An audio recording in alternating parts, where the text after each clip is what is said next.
Hello everyone, कैसे हैं आप सभी। मैं निशा शर्मा आप सभी के लिए संस्कृत के अति लघु तृतीय प्रश्न लेकर आई हूँ। जैसा कि आप लोगों को विदित है कि डीएलएड प्रथम सेमेस्टर के एग्जाम 27 अक्टूबर 2025 से स्टार्ट होने वाले हैं। उन्हीं को नज़र में रखते हुए मैं राजन सीरीज मैंने स्टार्ट किया। मैं 4 सब्जेक्ट के राजन सीरीज MCQ और short question answer, very short question answer सब कुछ कंप्लीट करा चुकी हूँ।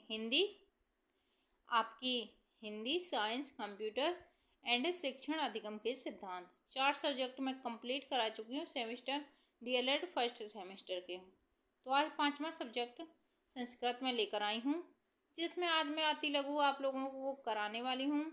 तो guys let's start this session. Question number 9 की तरफ बढ़ते हुए, अण प्रत्याहार के अंतर्गत कौन से वर्ण आते हैं। तो कौन से वर्ण आते हैं अण प्रत्याहार के अंतर्गत में वर्ण आते हैं। नपुंसकलिंग किसे कहते हैं। ऐसे शब्द जो ने नर एवं जो ने मादा को बोध कराते हैं उन्हें नपुंसकलिंग शब्द कहते हैं। भोजन संबंधी वस्तुएं चना, मक्खन, नमक एवं रोटी को संस्कृत में लिखिए। चना को चणक कहते हैं, मक्खन को नवनीत कहते हैं, नमक को लवण कहते हैं, रोटी को करकटिका कहते हैं। जैसे पहले हम हिंदी में समझते थे चना, मक्खन, नमक, रोटी, इंग्लिश में नहीं समझते थे, तो हमने बच्चों को क्या शेड्यूल किया कि चना को ग्राम बोलेंगे, मक्खन को बटर बोलेंगे, नमक को साल्ट बोलेंगे, रोटी को चपाती बोलेंगे, तो बच्चे इंग्लिश में समझ गए। अब यदि आपको संस्कृत समझनी है तो संस्कृत में उच्चारण करना स्टार्ट कर दो। यदि आपके सामने चना आए तो चणक बोलो, मक्खन को नवनीत बोलो, नमक को लवण बोलो, रोटी को करकटिका बोलो। यदि आप 6-7 दिन भी ऐसा कर लेते हो तो आपको ये सारी वोकैब याद हो जाएगी संस्कृत वाली। पशु, पक्षी, पपीहा, भेड़, बगुला, भेड़िया के नाम संस्कृत में लिखिए। पशु पक्षी, पपीहा को क्या कहते हैं, पपीहा। भेड़, भेड़, बगुला, बगुला, भेड़िया को संस्कृत में नाम इस तरीके से हैं। कैसे, पपीहा को चातक कहते हैं, भेड़ को मेष कहते हैं, बगुला को बलाक कहते हैं और भेड़िया को ब्रक कहते हैं। क्या, भेड़ और भेड़िया में डिफरेंस होता है, ये समझ लेना। भेड़िया को ब्रक कहते हैं और भेड़ को मेष कहते हैं। किन्हीं 3 शाक सब्जी का नाम लिखिए। तो संस्कृत का नाम, हिंदी का नाम। लौकी को अलाबू कहते हैं, कटहल को पनस कहते हैं, करेला को कारवेलम कहते हैं। क्वेश्चन नंबर 14, शरीर के विशिष्ट 5 अंगों के नाम संस्कृत में लिखिए। नाखून, नख, दांत, दशनम, आँख, लोचनम, सिर, मुंडम, गर्दन, ग्रीवा। गर्दन, ग्रीवा, सिर, मुंडम, आँख, लोचनम, दांत, दशनम, नाखून, नख। संज्ञा को परिभाषित कीजिए। किसी प्राणी, वस्तु, स्थान या भाव का बोध कराने वाले शब्द संज्ञा कहलाते हैं। निम्नलिखित संस्कृत वाक्यों का हिंदी में अनुवाद कीजिए। सा निष्क्रियण चंचलः, सः पादिन खज्जः। वह स्वभाव से चंचल है। सा की हिंदी क्या होती है, वह स्वभाव से चंचल है। सा पादिन खज्जः, वह पैर से लंगड़ा है। क्या, वह पैर से लंगड़ा है। आसपास की वस्तुएं, पेड़, घर, बगीचा तथा पौधे के संस्कृत में नाम लिखिए। संस्कृत नाम क्रमशः पेड़ को वृक्षः कहते हैं, घर को गृहम कहते हैं, बगीचा को उद्यान कहते हैं, पौधे को पादप कहते हैं। निम्नलिखित फल व सब्जियों के नाम संस्कृत में लिखिए। जामुन, जम्बू, आम, आम्र, कद्दू, मधु, कुष्ठमंडम, करेला, कारवेलम। पशु पक्षियों, कौवा, भौरा पक्षी, कोयल के संस्कृत में नाम लिखिए।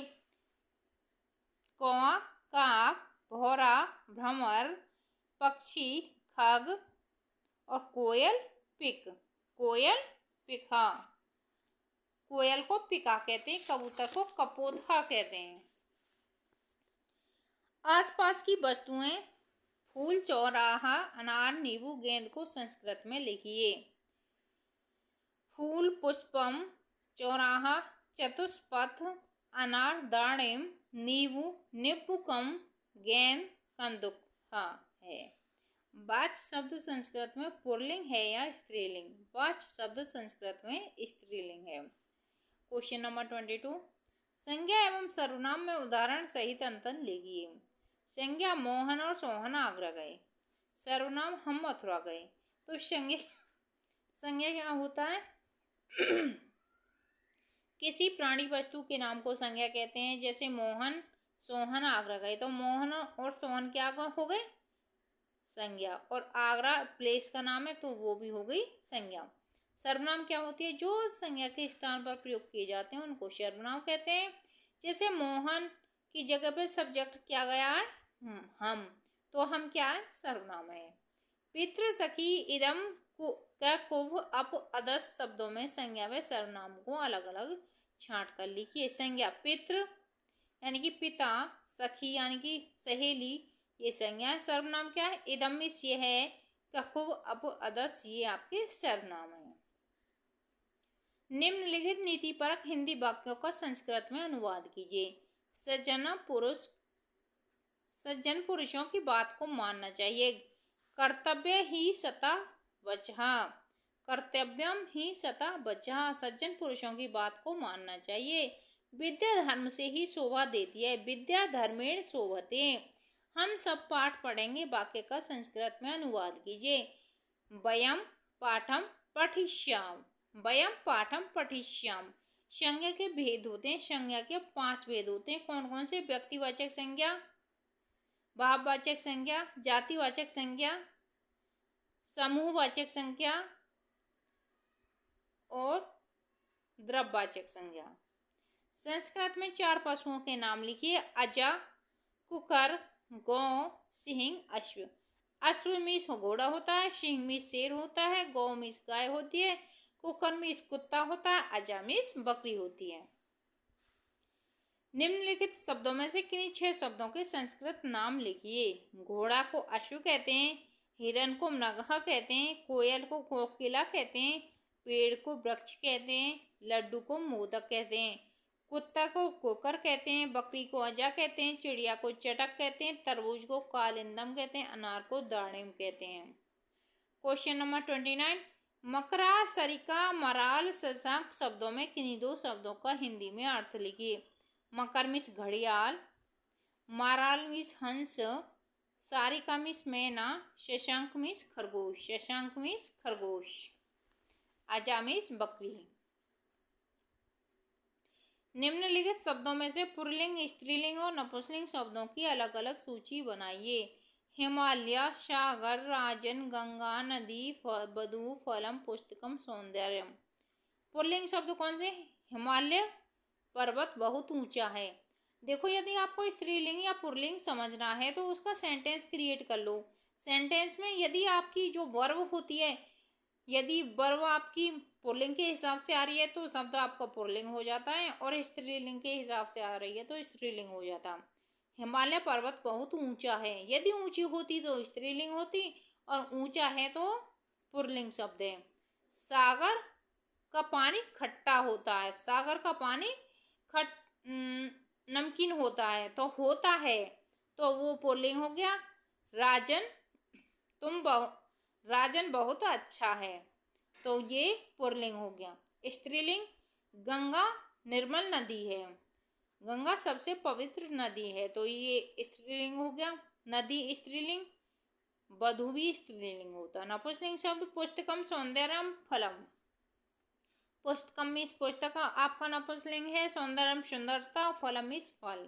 संप्रदान कारक का प्रयोग किस विभक्ति के लिए किया जाता है? तो किस विभक्ति के लिए किया जाता है?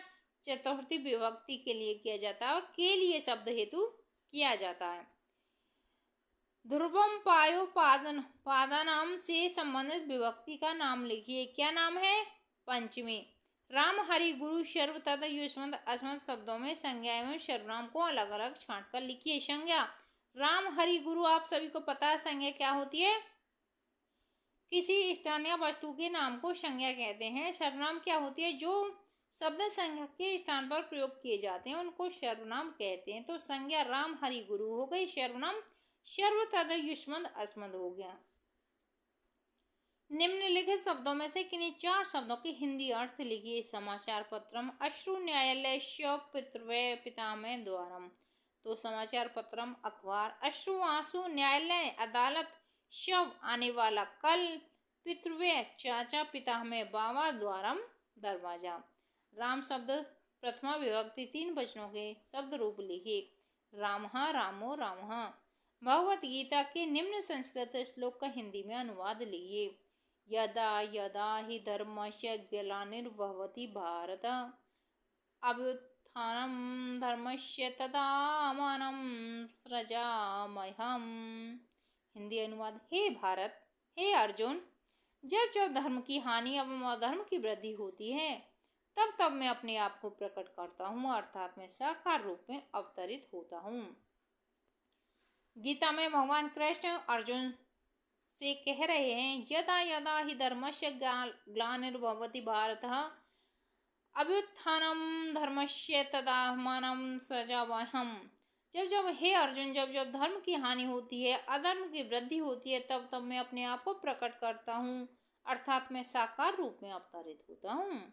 श्रीमद्भागवत गीता के निम्नलिखित हिंदी खंड का संस्कृत में अनुवाद कीजिए। हिंदी, इसको आत्मा को न शस्त्र काट सकते हैं और न ही इसे अग्नि जला सकती है, न इसे जल गीला कर सकता है और न वायु इसको सुखा सकती है, अर्थात यह आत्मा सदा विकार रहित स्थिति में रहती है।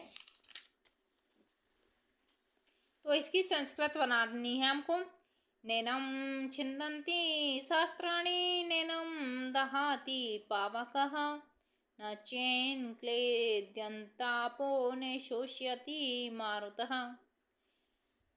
न तो इसे शास्त्र मार सकते हैं, न अग्नि जला सकती है, न इसे हवा सुखा सकती है। मारुत मीन्स हवा। संस्कृत शिक्षण में प्रयुक्त कोई 3 उपकरणों के नाम लिखिए। संस्कृत शिक्षण में प्रयुक्त उपकरण है मॉडल या प्रतिरूप, चार्ट या श्यामपट। नकुल, कीर, अरवन, लूता संधिका शब्दों में किन्हीं 3 शब्दों का अर्थ लिखिए। अरवन मीन्स घोड़ा, नकुल मीन्स नेवला, लूता मीन्स मकड़ी या चींटी, कीर मीन्स तोता। पितरी शब्द में किस विभक्ति का प्रयोग हुआ? पितरी शब्द में सप्तमी विभक्ति एक वचन का प्रयोग हुआ है। गुरु शब्द का तृतीय एवं पंचमी विभक्ति में 3 वचनों के नाम लिखिए। गुरुणा, गुरुभ्याम, गुरुभि, गुरु, गुरुभ्याम, गुरुभ्य। मैं आपको ये एक सेशन लेके आऊंगी जिसमें मैं आपको सारे रूप करा दूंगी, ठीक है। एतत् नपुंसकलिंग प्रथमा विभक्ति बहुवचन में रूप लिखिए। एतानी।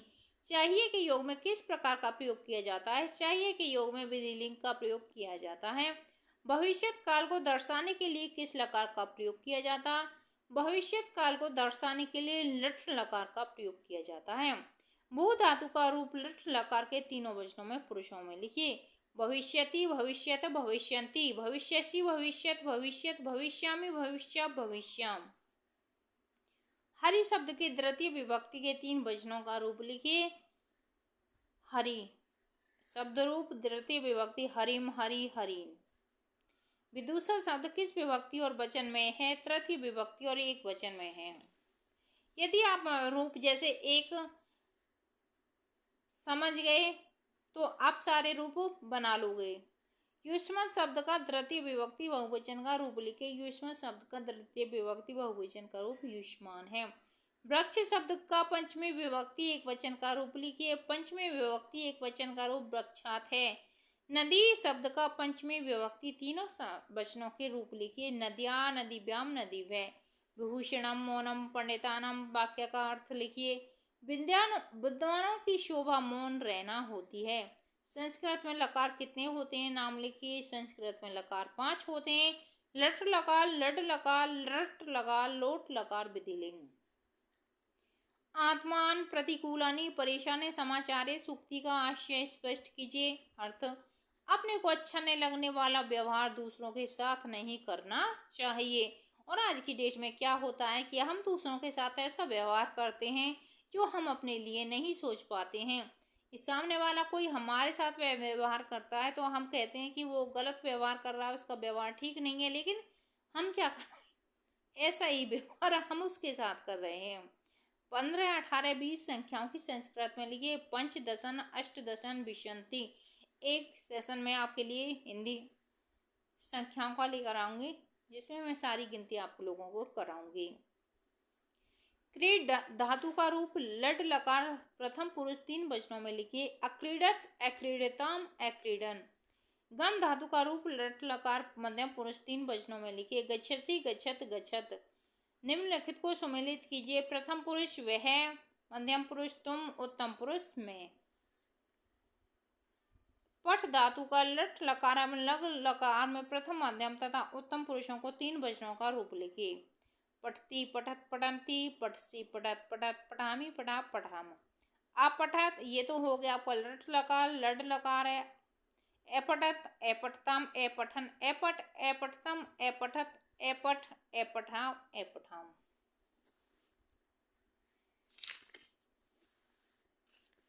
Question number 59। भू धातु लंग लकार मध्यम पुरुषों 3 वचनों को लिखिए। अवव, अवतम, अवत। हित, मनोहारी च दुर्लभ वच सूक्ति नीतिपरक वाक्यों का अर्थ एक पंक्ति में दीजिए। हितकारी एवं मनोहर वचन दुर्लभ हैं।